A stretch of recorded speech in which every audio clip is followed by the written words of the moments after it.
So, Kontrolle, wo kommen die Geräusche her? Erster Verdächtiger, Kardanwelle.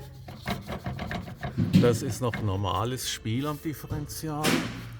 Dann schauen wir uns die Antriebswellen an und wackeln ordentlich an denen. Auch kein Spiel. Und auch an der hier. So macht man das in etwa. Ja. Also auch hier mal. Dies ist alles noch heiß, deswegen habe ich hier ein Tuch.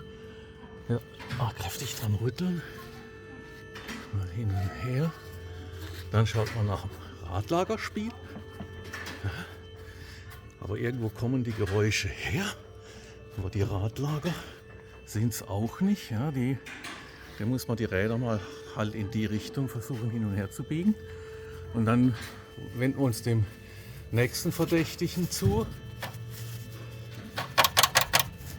Und ihr hört, hier sind wir jetzt fündig geworden. Ein Blech abgerissen. Seht ihr das? Ja. Und da schlägt der halt durch. Ich zeige es euch nochmal aus der Position. Autsch!